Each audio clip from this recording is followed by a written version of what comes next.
All right, so I'm here to talk to you about Easter really quickly. I'm back at it again.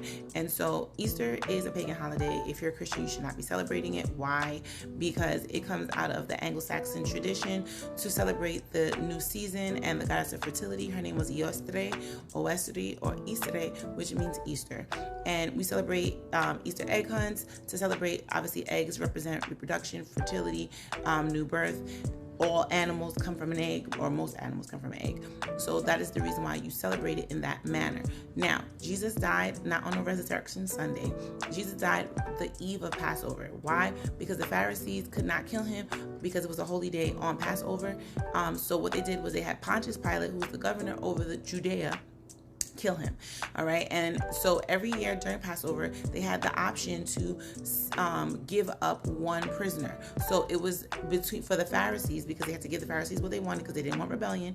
They had to choose between Jesus and Barabbas. Now the Pharisees set it up that all the people that were for the Pharisees would say Barabbas and not Jesus. And so Barabbas got off and Jesus was put to death because the Pharisees were jealous of Jesus and they were convicted by the fact of all the things that he said, because they were wicked and they were stealing people's money and all type of things.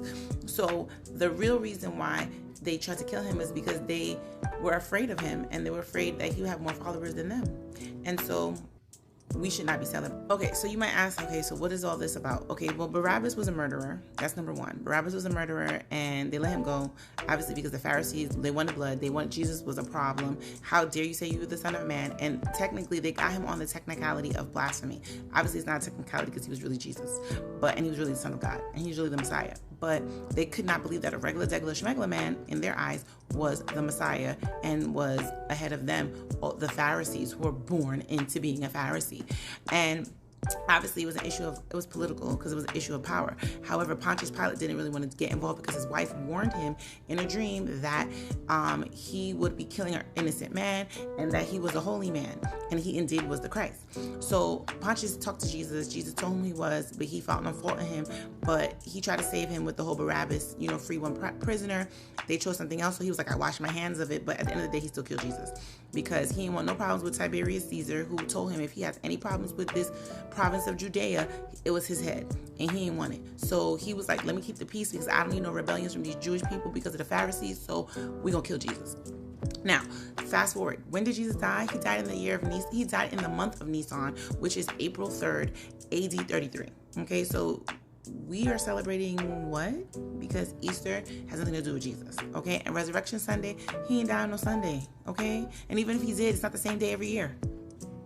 So we should Okay, so how do we get Jesus on the cross? So, number one, the Pharisees could not kill Jesus on the Passover because Passover is a holy day, and on a holy day, you enact violence, you cannot take violence, you cannot do anything against someone else. So they need Pontius Pilate, who was the governor of Judea at the time, to do the dirty work for them. Now, the problem here is this.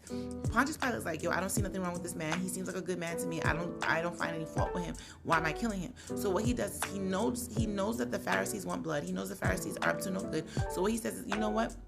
I'm going to let it be up to the people, to the Jewish people. And so what he does is he gives them the opportunity, like they have every year during Passover, to release one prisoner. So they had the choice between Jesus and Barabbas. But the Pharisees, they set it up that the people will all call for Barabbas to be freed and Jesus to be killed because Jesus needs to die because, one, he convicted them. Two, he said that he was the Son of Man. Three, he said he was the Messiah. And last but not least, you are the King of the Jews. We have no king. Our only king is Caesar, which is really crazy because they didn't really like the Romans anyway. But then the other issue was simply that the fact that this man who convicted them, who said that he would destroy the temple, and if you know anything about the temple was a marketplace. People were selling out, and Jesus was like, "You're defiling it, so I'm gonna ruin it." And they were like, "Oh, he's gonna ruin it," so they had to kill him on the eve. That's the only way that he could die. And so Pontius Pilate had to be the one to do it. Okay, Jesus was too powerful for them. So they killed. Okay, so I know I said a lot, so I'm just going to explain this really quick. The month of Nisan is the month of April in the Jewish calendar. Now, it does change based on the Jewish calendar, which is lunisolar. The months and the time frame changes based upon the cycle of the moon. Now, if you don't know what lunisolar is, please go Google it because I'm not about to explain that too. I don't have time. We only got 90 seconds. But what I will say is this: Passover changes every year because it's lunisolar. So essentially, Jesus' death, which is the eve of Passover, Passover will change every year. So you technically should not be celebrating Easter. When you celebrate Easter, you are allowing your child, you are allowing yourself to bring upon you whatever those lowercase g gods, deities are, which are essentially demons, upon yourself. Stop celebrating other gods that are not Jesus Christ if you are a Christian. If you are not a Christian, this is not for you. Keep doing what you do, okay? But for the Christians, now that you know, my people perish for a lack of knowledge. Do not perish, because now you know. And now that you know, you are held accountable, okay?